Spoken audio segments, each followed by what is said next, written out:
All right, welcome back, COSA 25 folks. Professor Almeida here. Happy Thursday, everyone. And because it's Thursday, I'm in the Canvas course chat until noon Pacific time today. So every Thursday, 9 a.m. until noon. You can also message me privately in the Canvas inbox if you don't want your questions to be public. Coming up, I want to talk to you about the game plan for weeks 5 and 6 starting on October 20th. Week 5 gets into forms and reports, the last two types of objects in Access. And then week 6 gets into templates, advanced relationships, and macros. This video is going to run a little bit longer because I do have some important information I want to tell you about, especially concerning with your assignments in week 6. But first, I do have some housekeeping items, especially since you have chapters 2 and 3 due this weekend. So let's get right to it. And hopefully you have all seen this announcement reminding you about chapters 2 and 3. It was posted back on the 13th. And as I've mentioned in the past, due dates are not due dates. It's very easy to fall behind in an online class like this, especially since I'm not always there to remind you. Remember, you just see me here, right? Unless you've been coming to the COS computer labs on Mondays, then you'll see me in the lab. But you don't want to be falling behind in this class.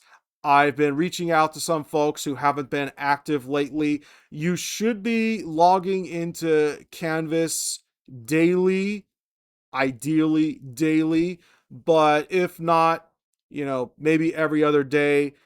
And again, you want to be staying on top of announcements and especially your assignments. It may seem like that there isn't a lot from week to week, but trust me, it adds up. And again, you don't want to fall behind. So I'm also asking you all to take a moment to review the attendance drops and withdrawal policy in the syllabus because I'm going to be watching for participation this round. As usual, COS faculty and staff are not repair techs. You need to arrange to use another system if you have technical issues. Don't wait until Sunday night to message me with questions. I'm not anyone's personal 24/7 tech support. You're just not going to get an answer in time. Speaking of time, your training sims do need to be turned in on time, okay? So this includes your Chapter 2 sim book and your Chapter 3 sim book. Your goal with these sim books is to fill those progress meters to 100%. They are the easiest points to get in the class, and you really don't want to be leaving easy points on the table. You cannot go back for late credit on those training sims. Again, don't leave easy points on the table. And then if you are late with your projects, I will be accepting them up to 10 days after Sunday's due date with a 10% score reduction. And as usual, no work is accepted once the course ends. Again, don't leave things for the weekend when COS tech support is not around. Go back and watch my previous announcement videos to see how to go to the COS computer labs, what their hours are, and how to connect with the instructional assistants. As a matter of fact, you could just follow this link right here. But also, again, go back and watch the previous announcement videos so that you can see the other support systems you have. So again, Chapter 2, your sim book, your guided and independent projects. And then Chapter 3, same thing. Make sure you get them in by this Sunday. All right, let's talk about weeks 5 and 6. Both of these modules will open together starting on Monday, October 20th. Chapter 4 is on creating and using forms and reports. So you've learned how to create tables in Datasheet and Design View. You hopefully learned how to be very careful with not making typos, right? So you've created your tables, which are really the heart of an Access database. You've learned how to ask some basic questions using queries, and now you're going to see how to base forms and reports off of tables and queries, and that's where Chapter 4 comes in. So as usual, you have your sim book, you have your guided and independent projects. Notice that you don't have a walkthrough video anymore. Hopefully by now you know how all of this works. Here's the overview page for week 5. So this is what you're going to learn when it comes to forms, and then your action items should be pretty simple and straightforward. All right, week 6. Again, this will be open and available to you starting on Monday the 20th, even though it's for the week of the 27th. Same thing. SimBook, guided, and independent project. But if you take a look at the overview page here, and if you want, you can watch this really old announcement video, you can see I have some notes here. Let's start with guided project 5-1. As a matter of fact, I have guided project 5-1 right here, and you can see I have it open. And what you need to be careful with has to do with step 6. So you go into the project, you open it, you enable the content, you close the faculty list form. Okay, so let's close that faculty list form.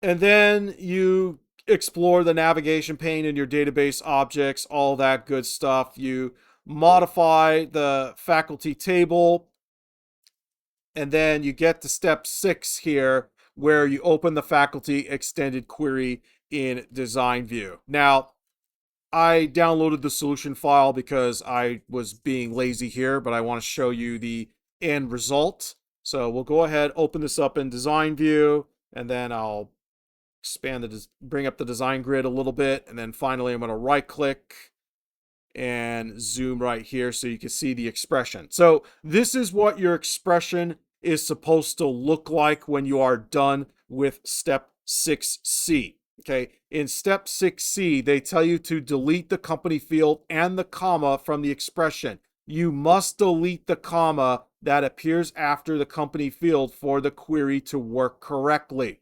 And if you go back to my note here, if you don't follow this correctly, you might not be able to have your project graded. So again, make sure you remember the comma. And then if you go to the contact name cell in the design grid, we're going to right click again. So let me get my Windows VM here.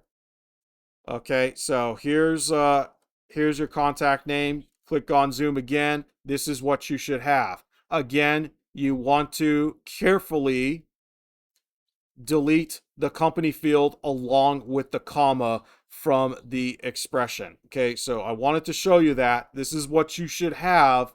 Otherwise, if you don't follow those 2 steps correctly, you might not have your project graded. Now, my other note concerns purchasing access to SimNet. At this point in the course, you should all have paid access to SimNet, and hopefully you didn't try to take shortcuts by using SimNet codes from other COS classes. I know there's a number of you who are taking COSA 15, the Excel class, at the same time as my class, and you have to remember that the access code for COSA 25 is not the same as other COS courses.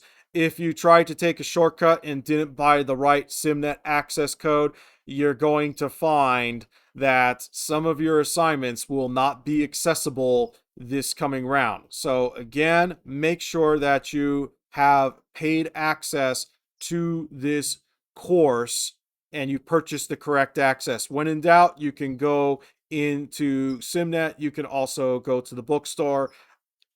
Please contact McGraw-Hill Tech Support if you have issues. Don't message me about it. And I will especially not entertain extensions because you tried to take a shortcut and you didn't buy the correct access to SimNet. Okay, it was in the syllabus, and I mentioned early on that the access codes for other COS courses are not the same as COSA 25. So you have been warned. And with that, let's make sure that we are logging into Canvas often. We're getting through the assignments. Again, don't leave easy points on the table. Thanks for watching, and I'll see you in the course chat. And if not, I'll see you around, hopefully in M229 on Mondays. All right, take care of yourselves out there.